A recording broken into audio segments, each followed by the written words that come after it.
Shabbat Shalom, boa tarde. Hoje nós estamos no dia 14 de Sivan, 5.783. É o dia 3 de junho de 2023. É a tarde com a Torá, trazendo a paraxá da semana e as suas leituras diárias. Hoje nós estamos no 7º dia da semana, é o sagrado dia do Shabbat. E é por isso que falamos Shabbat Shalom, né?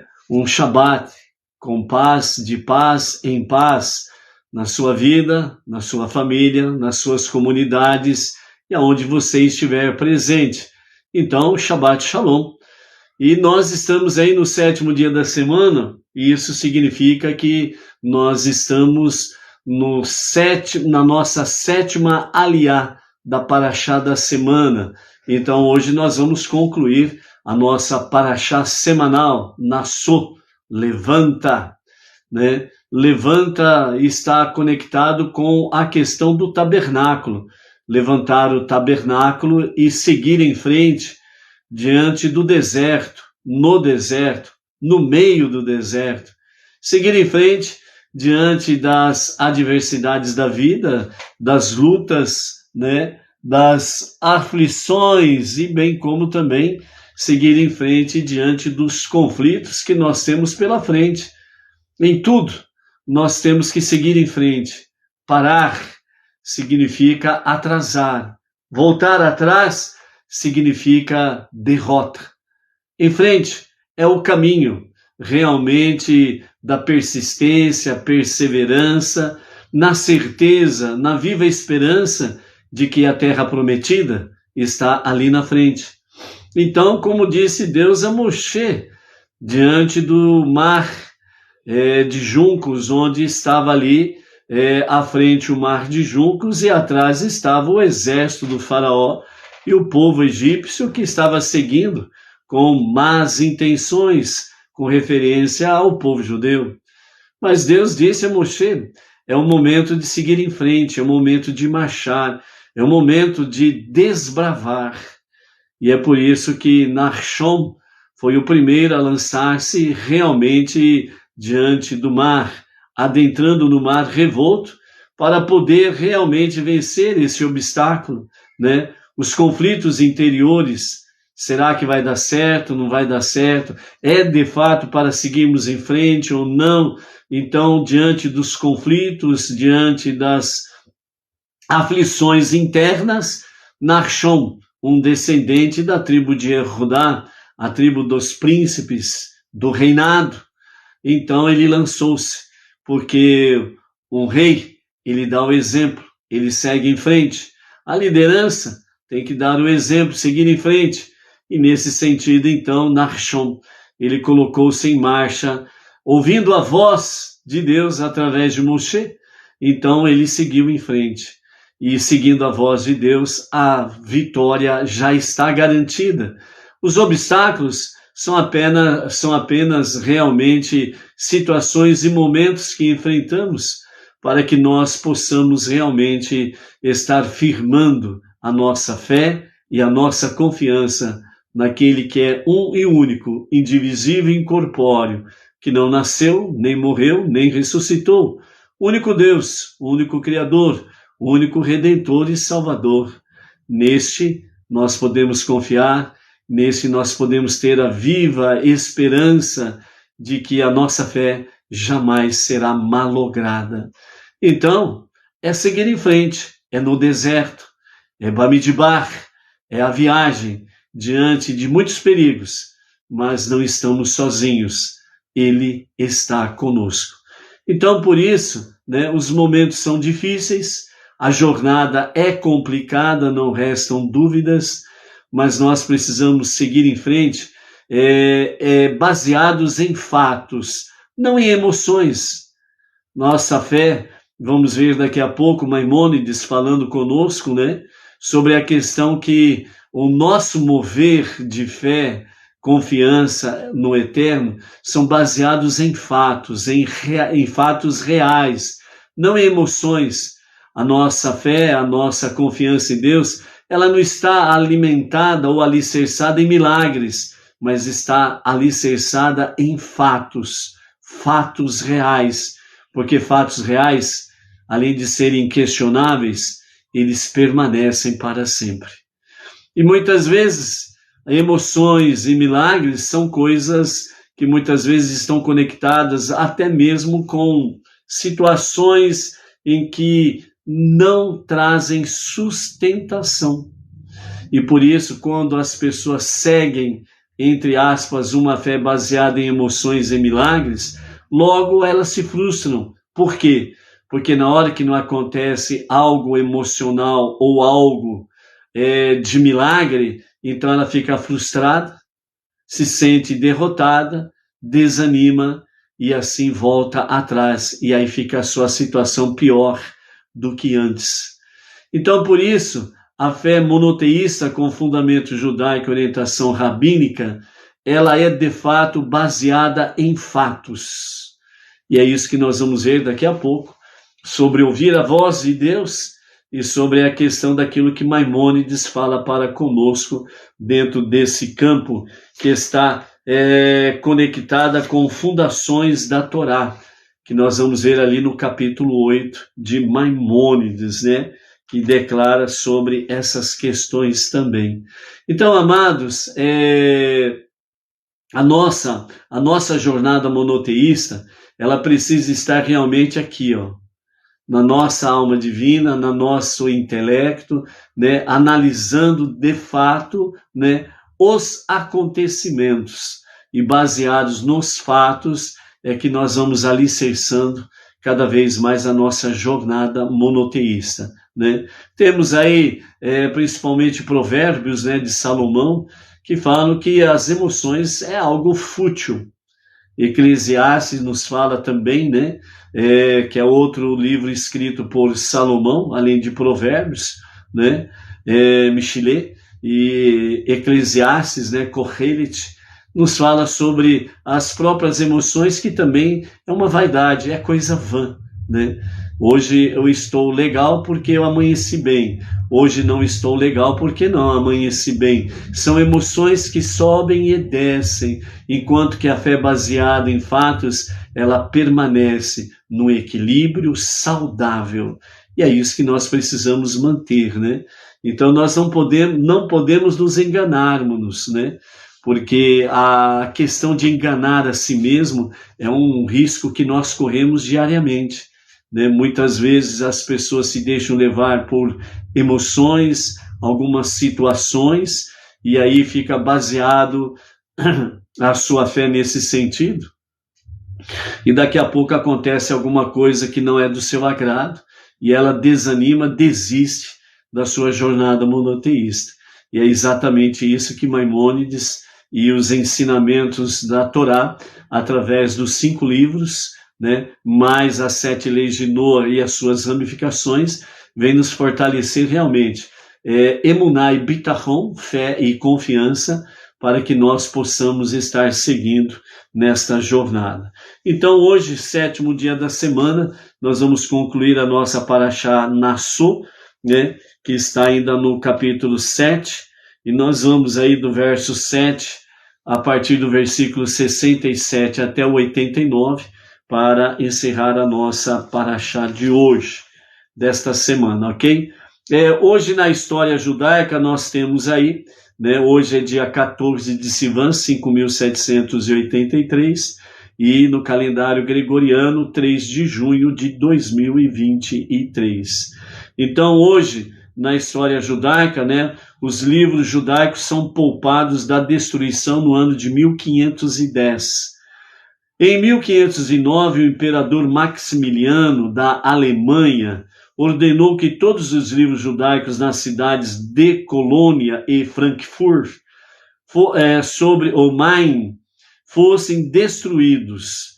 Isso foi feito a pedido de um tal de personagem, Pfefferkorn, né? Mais ou menos isso. Ele era um judeu batizado que alegava que a literatura judaica era ofensiva ao cristianismo, né? Aqui nós vemos um próprio judeu, né, que abandonou a sua fé monoteísta, entregou-se à idolatria, né? E ao defender, entre aspas, né, ao defender a sua nova fé, né, veio se revoltando, né, contra os seus irmãos judeus e os seus livros de ensinamentos, e com isso ele fez um pedido ao imperador Maximiliano na época, em 1509, 1510, para que os livros judaicos fossem queimados. Porém, né, os judeus entraram com uma petição, né, pedindo uma revogação desse edito de destruição dos seus livros e pedindo para que o imperador reconsiderasse este edito. E então o imperador Maximiliano, ele concordou com a solicitação e dessa forma, então, ele colocou um tal de personagem, Johann Reuchlin, ou Reuchlin, né, um famoso erudito alemão, para conduzir a investigação sobre estes eventos, né? E o relatório final dele foi muito positivo em favor do povo judeu, né? E trouxe aí, né, considerados nas suas alegações do seu relatório para o imperador. Ele disse que os livros insultando abertamente o cristianismo eram muito poucos, eram insignificantes e considerados não importantes pelos próprios judeus. Vejam bem que alguns livros insignificantes no seu volume, né, muito poucos, que falavam alguma coisa abertamente contra o cristianismo, eles eram desprezados pelos próprios judeus. Então, o relatório desta pessoa, né, estou falando o nome aqui no estilo bem aportuguesado e bem sem conhecimento como pronuncia o nome, ok? Mas é Johann Reuchlin, né? Ou algo semelhante, ok? Então ele diz que esses livros que falam abertamente contra o cristianismo, eles eram desprezados pelos próprios judeus, apesar de serem insignificantes, ou seja, muito poucos, né? E os próprios judeus refutavam esses livros. Enquanto que os demais livros, a sua maioria, né, mais de 90%, esses livros eram necessários para o culto judaico e continham grande valor nas áreas da teologia e da própria ciências, né? Então, esse relatório final fez com que o imperador Maximiliano da Alemanha revogasse o seu edito no dia 14 de Sivan do ano 1510, data gregoriana, ok? Então, dessa forma, os livros foram poupados daí, né? Então, nós vemos aí um próprio judeu que abandona sua fé monoteísta e tenta atrair os seus irmãos, né, solicitando ao imperador para a queima dos seus livros sagrados. Vejam bem que ponto que chega uma pessoa que se desvia da sua fé monoteísta, né? Um próprio judeu que se desvia da sua fé monoteísta. E depois nós vemos aí o relatório final daquele que foi responsável para investigar, porque os judeus apelaram ao imperador para que fosse revogado o seu edito de queimar os livros sagrados.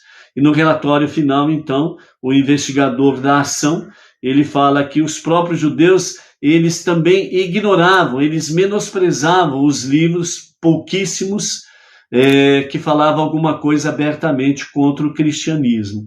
Então nós vemos aí que o judaísmo em si não fica perdendo tempo de ficar criticando a idolatria, cristianismo e outras religiões.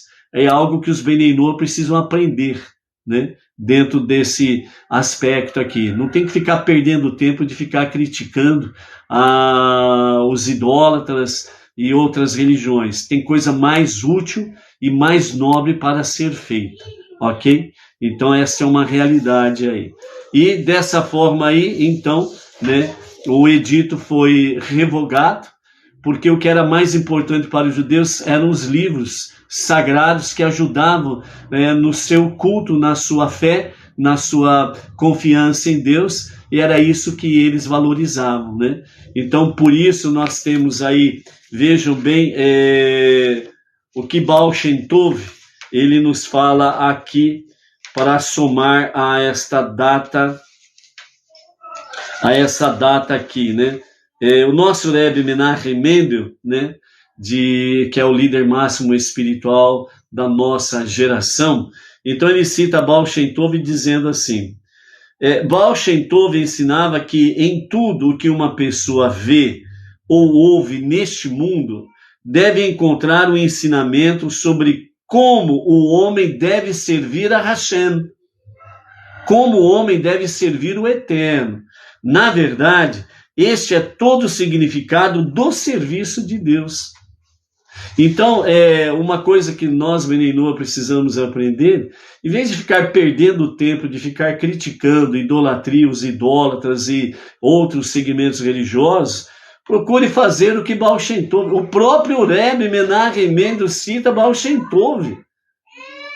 E ele cita Baal Shem Tov dizendo exatamente essa questão. Em vez de você ficar perdendo tempo aí com sátiras e companhia limitada, procure ver, encontrar um ensinamento sobre como o homem deve servir a Deus. Por quê? Porque diz o nosso Rebbe Menachem Mendel, na verdade, esse é todo o significado do serviço a Deus. Aí você pode dizer, mas rabino tal fala tal coisa sobre idolatria e patati patatá. Eu fico com o Rebbe. Eu fico com aquilo que o Rebbe diz, citando Baal Shem Tov.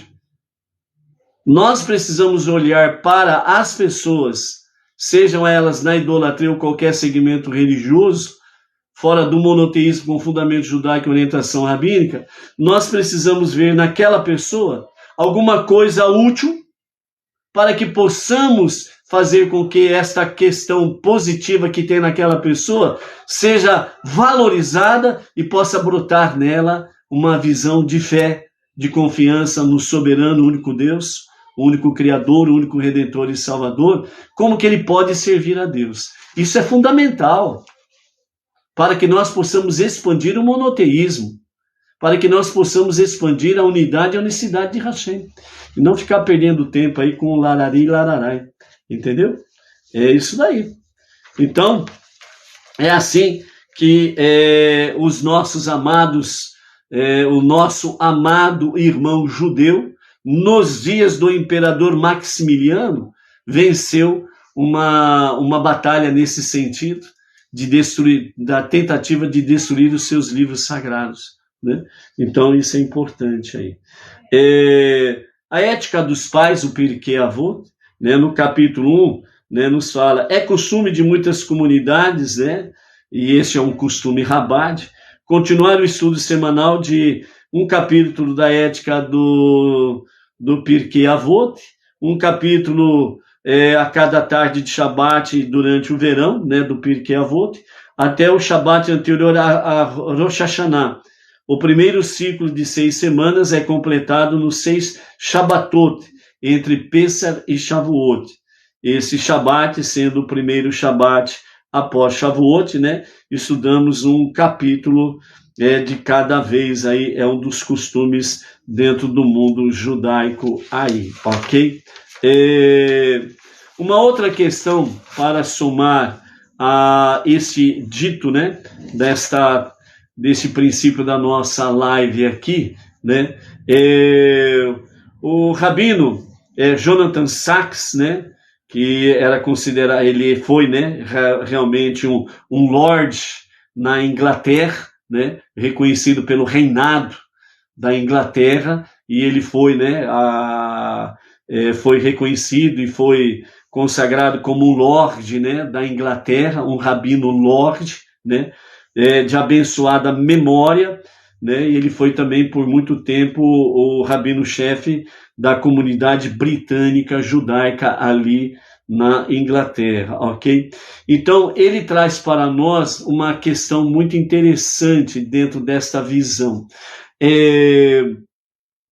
Qual que é o nosso objetivo aqui? O nosso objetivo aqui, amados, é abrir os olhos das pessoas para uma visão positiva, não uma visão negativa. Criticar, falar mal, fazer piadas e diz que é uma coisa muito fácil. Isso qualquer pessoa vulgar faz. Mas nós não somos chamados para sermos vulgares.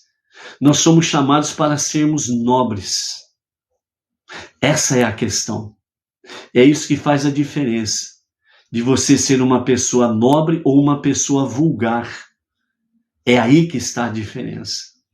E é aí que está a diferença de você valorizar ou não valorizar o seu chamado para o serviço de Hashem. Como diz Baal Shem Tov.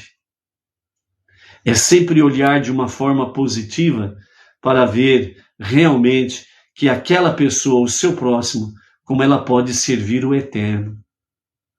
Isso é uma coisa nobre. São pessoas nobres que descobrem isso. São pessoas nobres que visualizam isso. As pessoas vulgares não têm a capacidade de poder ver, enxergar a possibilidade de alguém de servir a Hashem. E é aí que faz a diferença. E somente você pode fazer a diferença. É porque você que decide por você. E se você vai de acordo com a correnteza, aí você tem um problema muito sério.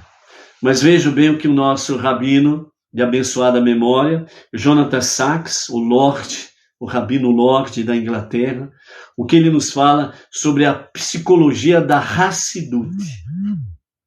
Ele chama a psicologia da Hassidut.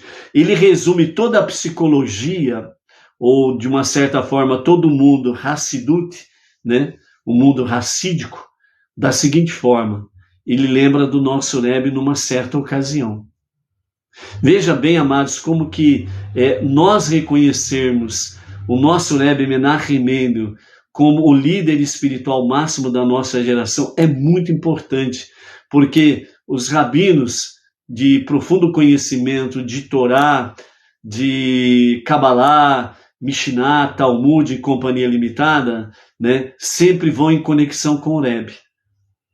Porque a sua sabedoria, o seu conhecimento, a sua expertise ainda é superior à de todos nos dias atuais. Desde mesmo antes dele ser Rebbe, já com 5 anos, ele já tinha uma expertise fora do comum. Ele já entendia com seus 5 anos de idade vários conhecimentos profundos da Torá, atípico para a criança da sua idade, né? Então, essa é a questão. Então, o rabino Jonathan Sacks, ele fala para conosco sobre uma certa oportunidade, né, em que uma yehidut, que significa entrevista particular agendada, né, por pessoas em busca de conselhos e bênçãos com o Rebbe. Então, numa determinada oportunidade, né, o Rebbe foi questionado sobre a questão do valor, né, do ser humano. Então, o Rebbe respondeu da seguinte forma: Freud mergulhou na alma humana e encontrou sujeira. Carl Jung encontrou pedras pesadas ao analisar a alma humana. Mas aí o Rebbe disse, mas a Hassidut encontrou ouro, prata e diamantes. Então esse é o diferencial do hassidismo. É não encontrar a alma suja da pessoa. É não encontrar as pedras pesadas na alma da pessoa. Mas procurar encontrar o ouro, prata e diamantes. Então, o rabino Jonathan Sacks ainda lhe diz assim: o diamante dentro poderia estar encoberto de pó, mas a realização que isso ali me motiva a fazer é o que eu tenho de fazer para descobrir o diamante que está debaixo do pó. Isto é um serviço para os nobres, não para os vulgares. Porque os vulgares, eles vão até onde está o pó, até onde está a sujeira da alma humana, até onde está as pedras pesadas. Ele não consegue transpor a camada do pó. O vulgar, ele não consegue transpor a camada das pedras. Então ele fica limitado àquela questão superficial. Então ele tira o sarro, fala mal, né? Critica e fica nesse argumento. Ou seja, ele fica pior do que o João Bobo que fica nas portas das lojas, né? Que é aquele boneco que um vento de baixo fica sacudindo o Joãozinho bobo para lá e para cá. Plau, plau, plau, plau, plau, plau. Ele é vulgar, ele não consegue dar um passo além do seu nariz. E ele acha que é o dono da verdade, o dono da razão. E ponto final. Então é que nem quando se pega, né, dentro de ensinamentos enganosos, onde as pessoas vão pegando, né, com a pinça, vão pegando um ponto aqui, outro ponto ali, e assim vai fazendo, né? Que nem ele vai montando um Frankenstein espiritual. Aí depois que ele monta o seu Frankenstein, aí então ele diz, a fé é isso. E ele apresenta o seu monstro Frankenstein. Porque ele vai pinçando pedaço daqui, pedaço dali e monta o seu monstro.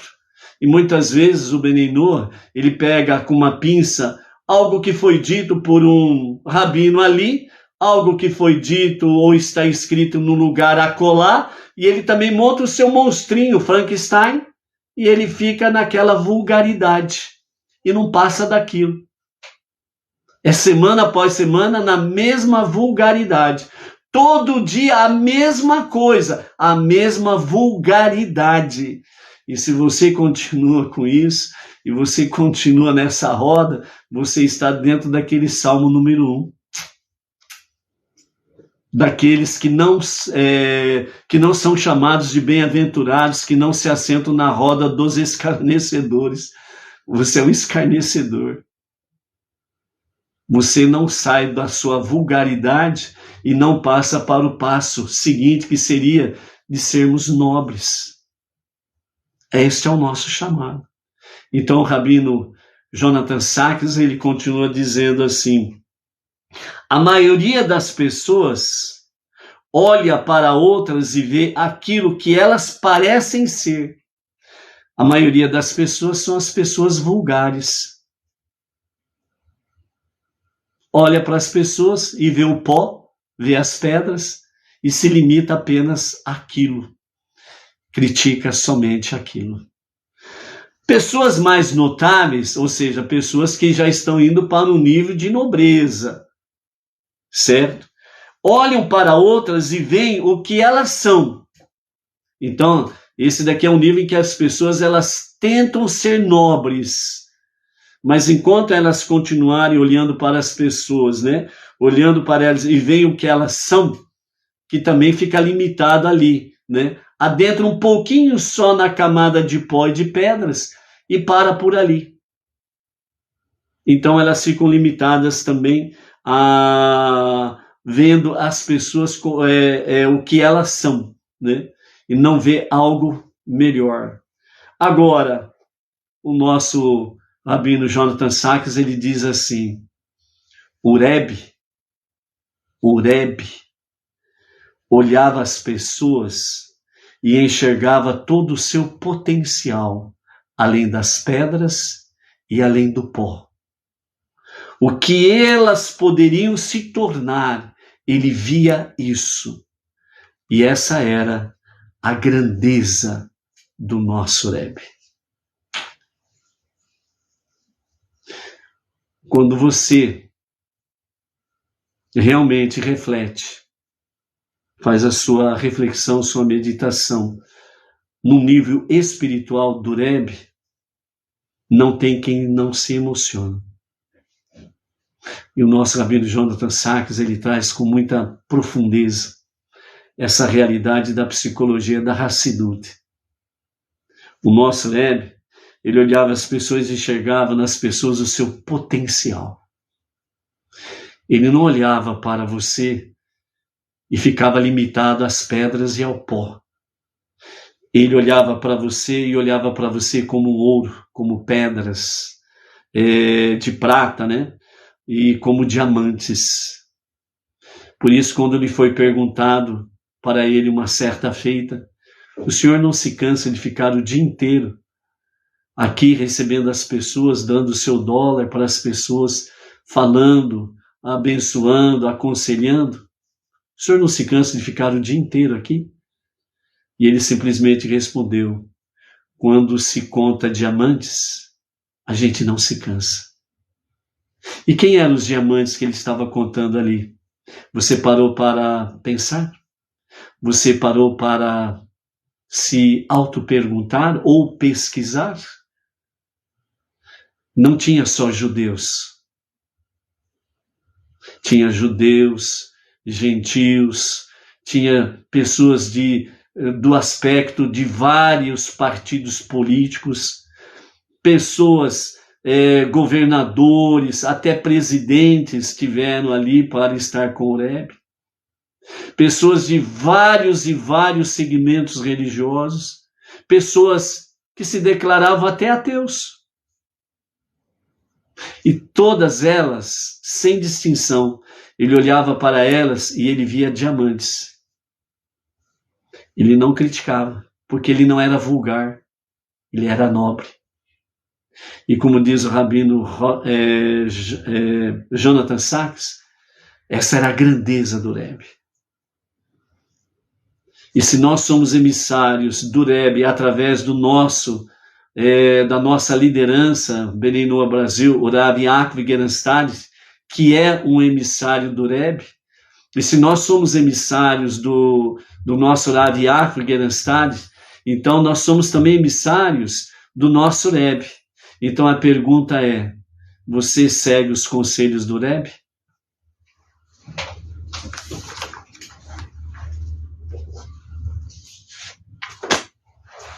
Pense, reflita.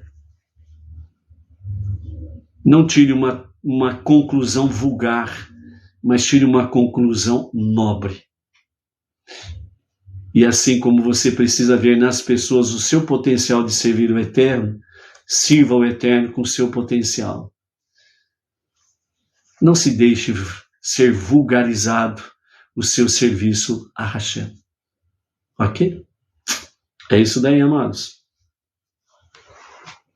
Nós estamos na nossa 7ª Aliá, no capítulo 7, verso 84 até o verso 89, né? Nós temos aí a continuidade sobre a questão das oferendas, né? Das lideranças, e a conclusão sobre a dedicação do altar, ok?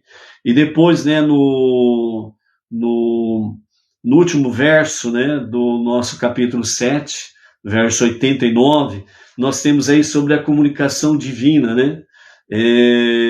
Quando Moshe entrava na tenda da reunião para falar com Deus, ele ouvia a mesma voz falando com ele de entre os 2 querubins, acima da tampa que estava sobre a arca do testemunho. Deste modo, o Eterno lhe falava, né? Então, alguns aprendizados ou algumas reflexões dentro do Hassidismo, né? Então nós temos aí, os nossos mestres do Hassidismo traz uma expressão do Midrash, afirma que as escrituras consideram como se todos eles, aí falando sobre as oferendas, né, das lideranças, para fechar essa questão, como se eles tivessem, todos eles oferecido no mesmo dia, no primeiro dia. Ao mesmo tempo, diz o Midrash, é como se eles tivessem ofertado, todos eles, os 12 líderes, como se eles tivessem ofertado no último dia. Ou seja, segundo o Midrash, para Deus, apesar de serem 12 dias consecutivos, e cada líder correspondendo à sua tribo, levava cada dia as suas oferendas, né? A sua oferenda no singular, com vários itens, ok? Era tido como uma oferenda, né? Mas tinha vários itens, como já foi comentado durante a semana aqui, ok? Então, para Deus é como se os 12 tivessem feito a oferenda no primeiro dia, pá! Ou como se eles tivessem feito a oferenda no último dia, todos ao mesmo tempo, todos juntos. Ou seja, aqui o Midrash está mostrando que o importante não é ser nem o primeiro nem o último, o importante é servir a Hashem. E aí que entra a questão nobre das nossas vidas, de servir a Hashem. Você precisa ser nobre, aonde você está, e na configuração que você é. Um não-judeu, um Benei Noah, no monoteísmo com fundamento judaico e orientação rabínica. Você precisa ser nobre neste chamado, ok?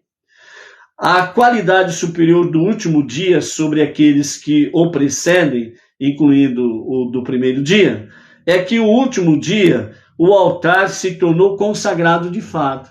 Então, somente após o 12º líder, quando ele fez a sua oferta, a sua oferenda, a sua doação, com seus vários itens, foi aí que, de fato, o altar ele foi consagrado.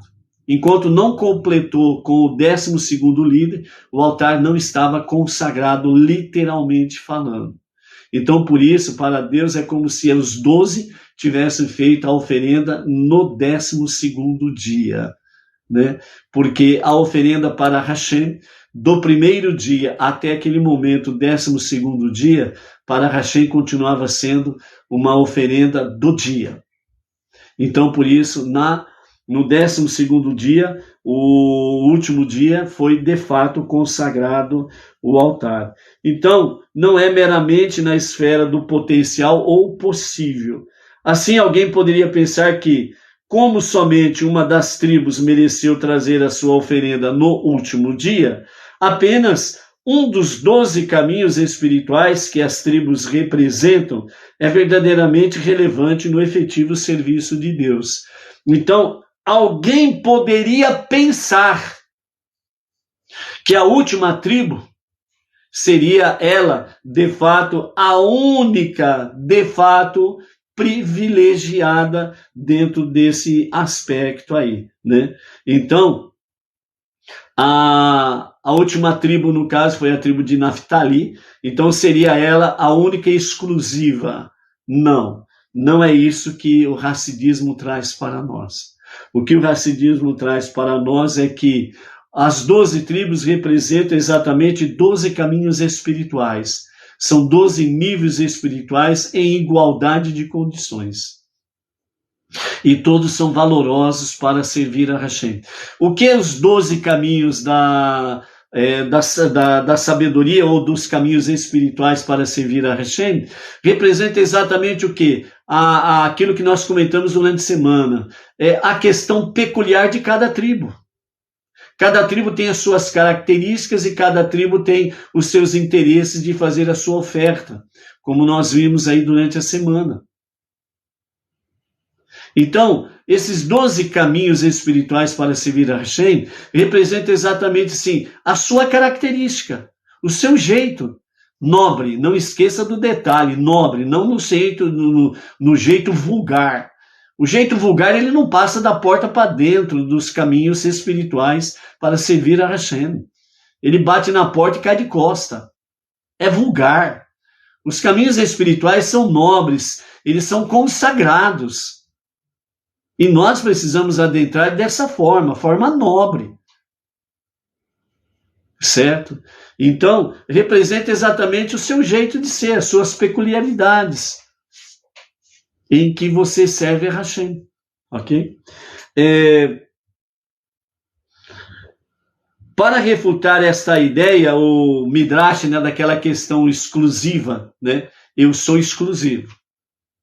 Eu sou eu mesmo, né? Ninguém chega próximo de mim, ninguém chega no meu nível, né? Esse é o meu jeito e o meu jeitão aqui está certo, né? Então, né, para não ter essa exclusividade, né? Então o Midrash, ele afirma: foi como se todos tivessem oferecido no primeiro dia e todos tivessem oferecido no último dia. Nós não podemos relegar qualquer um dos motivos das tribos ao plano teórico ou puramente espiritual.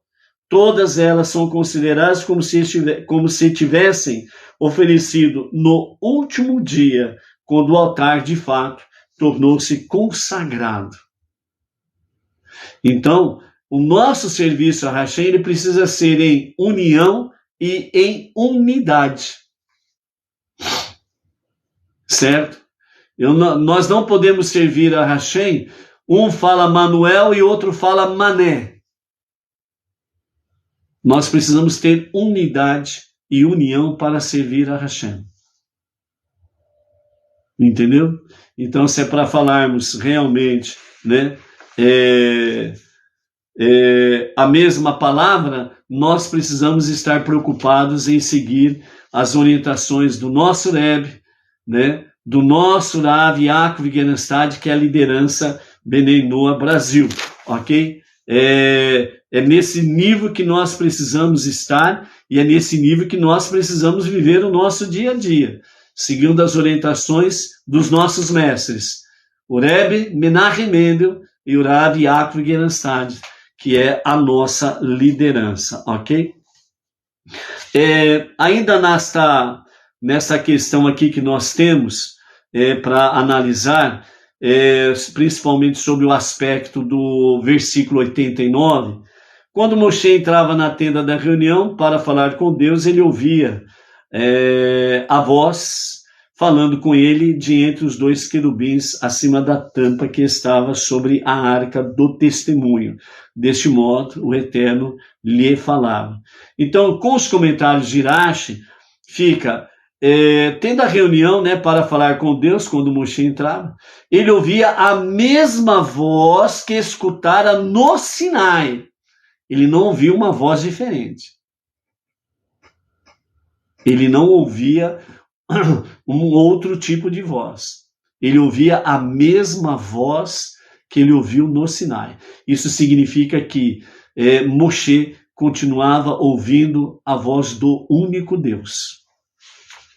Então, Rashi, ele comenta aqui o seguinte, nós já não sabíamos onde Deus falou com Moshe? E por que agora ele volta a falar aqui no versículo 89?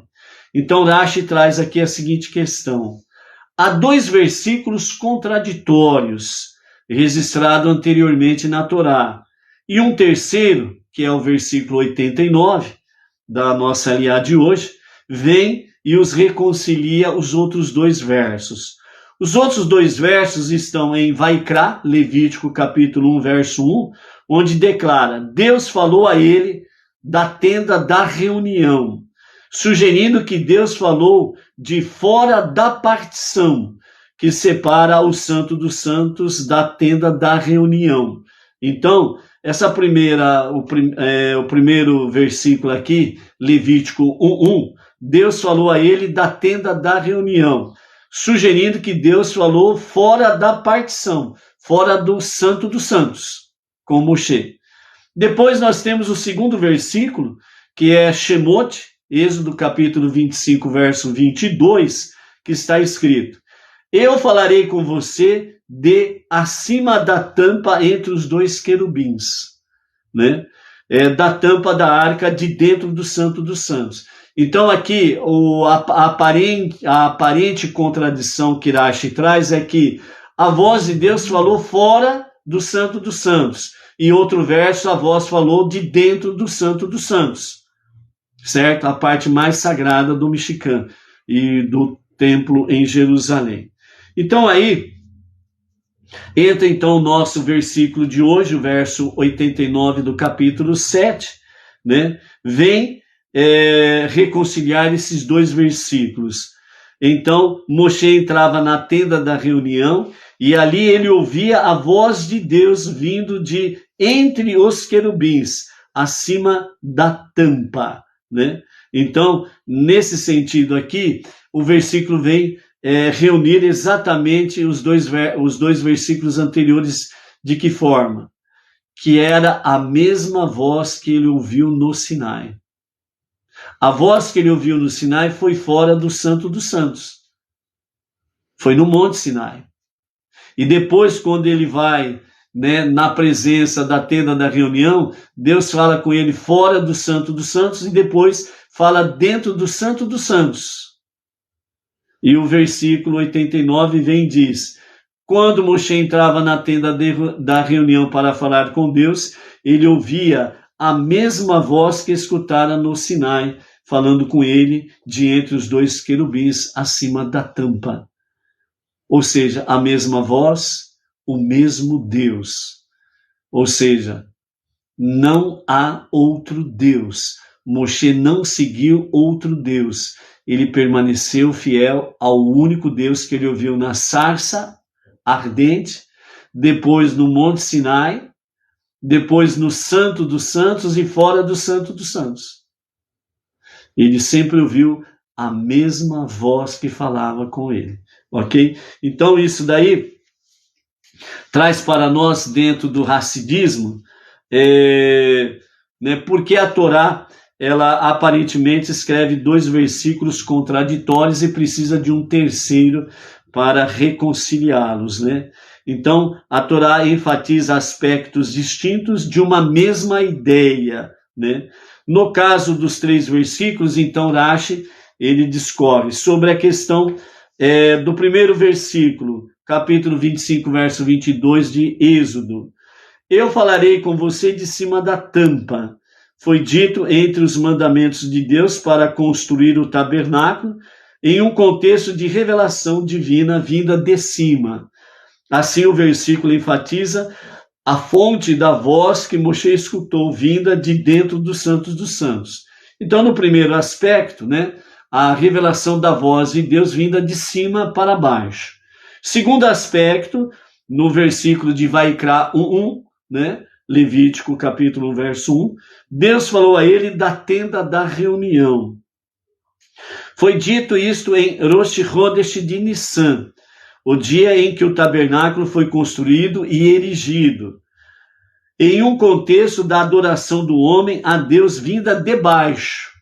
Assim, o versículo enfatiza como a voz de Deus emanou por toda a tenda da reunião, até a sua parte mais baixa, né? A entrada da tenda. Então, nesse segundo aspecto, no primeiro nós temos a voz vinda de cima. Então, a revelação de Deus de cima para baixo. No segundo aspecto, nós temos uma revelação de baixo. Deus falando da tenda e, nesse sentido, o ser humano adorando a Deus. Então, uma ação de baixo para cima, para com Deus. E o terceiro, que é o versículo 89, né, foi dito 12 dias mais tarde, depois que o tabernáculo foi completamente inaugurado, consagrado e santificado, depois que Naftali, como 12º líder, né, o seu descendente, trouxe a oferenda. Foi 12 dias depois disto. Portanto, o nosso versículo é capaz de reconciliar e harmonizar ambos os conceitos acima. Revelação divina de cima, revelada em meio aos esforços do homem aqui embaixo. Ou seja, nesse versículo 89, então vem selar exatamente a fusão do Sinai, né? O divino de cima, o humano de baixo.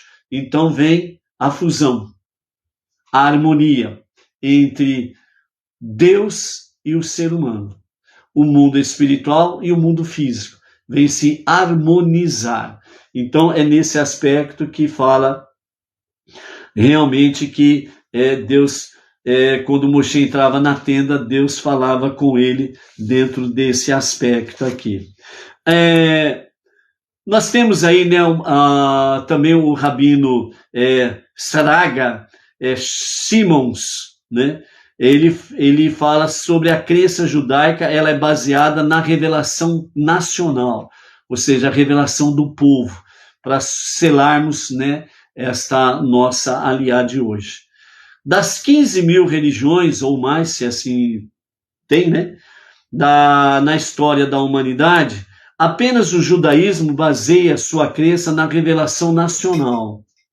O que é a revelação nacional? Deus falando a toda a nação.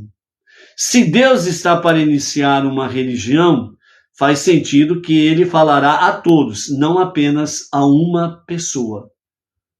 Então, de todos os segmentos religiosos, apenas o judaísmo, ele baseia de fato a sua fé em Deus, no único Deus, pela revelação nacional.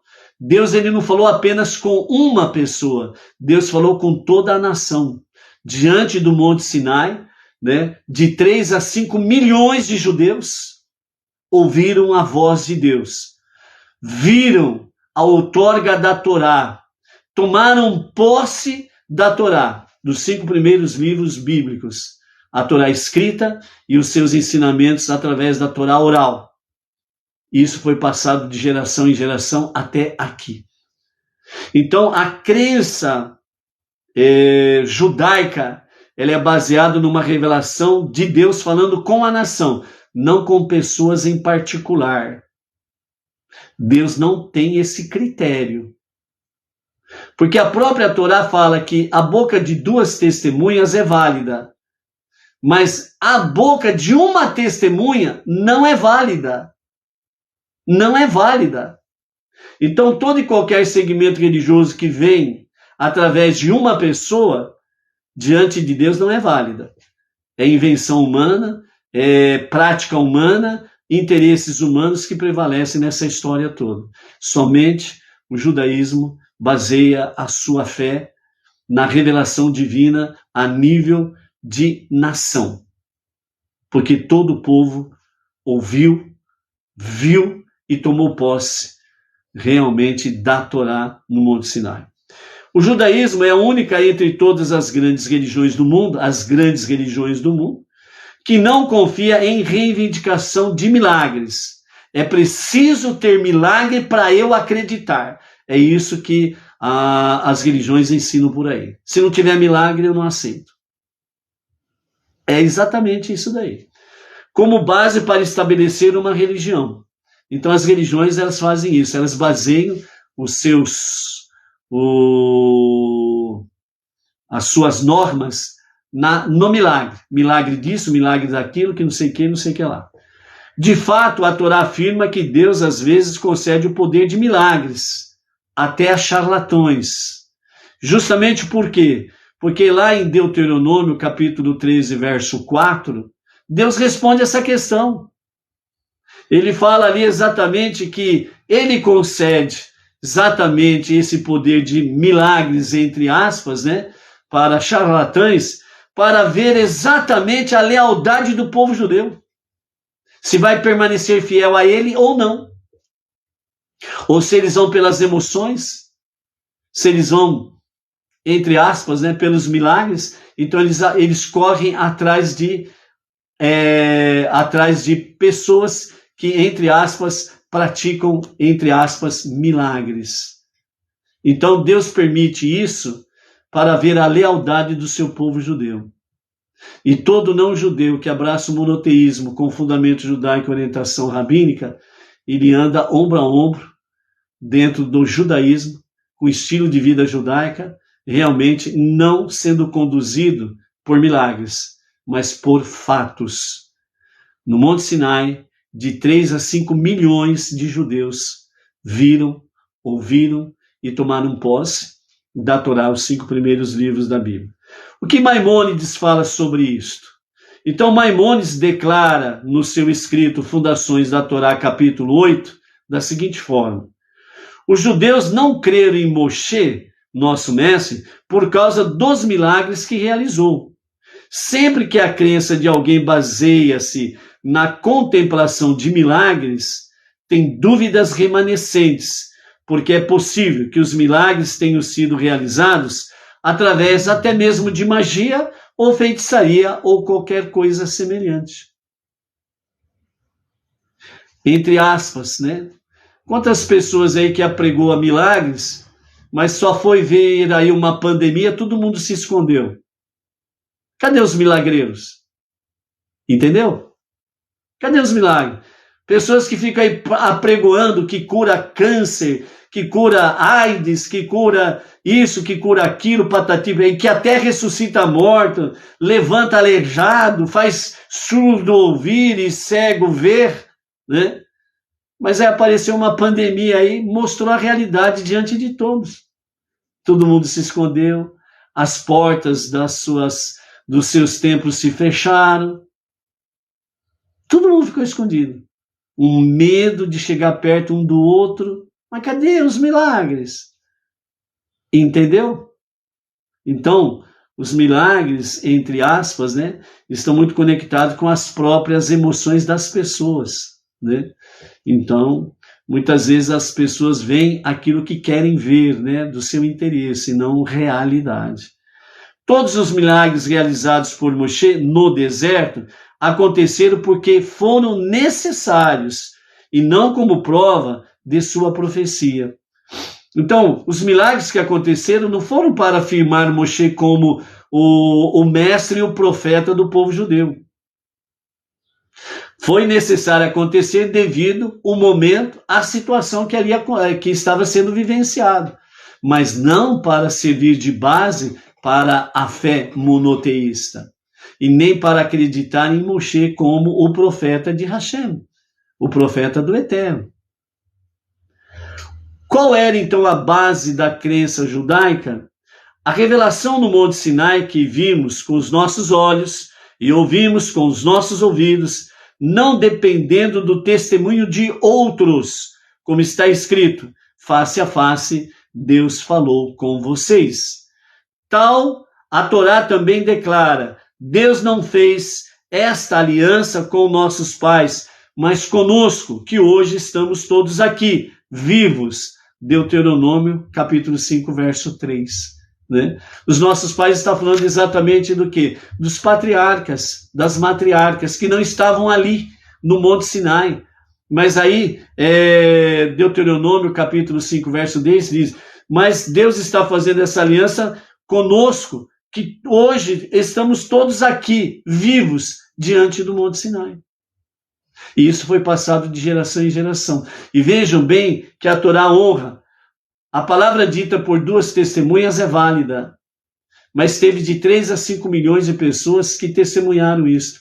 E através dos milênios, né, todos os segmentos religiosos confirmam os acontecimentos do Monte Sinai, mas não seguem os conselhos do Monte Sinai. Entendeu? Então o judaísmo não são os milagres, é o testemunho da experiência pessoal de todo homem, mulher e criança.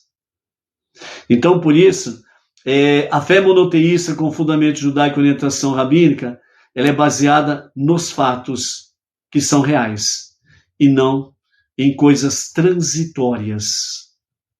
Milagres podem acontecer? Sim, mas elas podem acontecer numa sequência natural e lógica segundo a vontade divina, mas não basear a nossa fé em milagres, em hipótese nenhuma.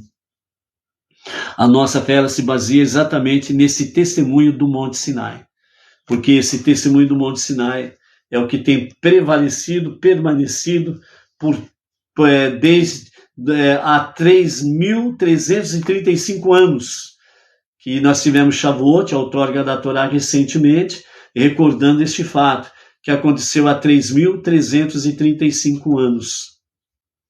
Então, gerações têm se passado, o mundo tem sendo transformado, deformado, transformado, deteriorado, mas a Torá permanece intacta. A fé judaica permanece intacta. E à medida que os não-judeus vão abraçando a fé monoteísta, com fundamento judaico e orientação rabínica, estão apenas somando a fatos reais daquilo que é e que prevalece e que sempre será eterno. A fé monoteísta, daquele que é um e único, indivisível e incorpóreo, aquele que não nasceu, nem morreu, nem ressuscitou, aquele que é o único Redentor e Salvador.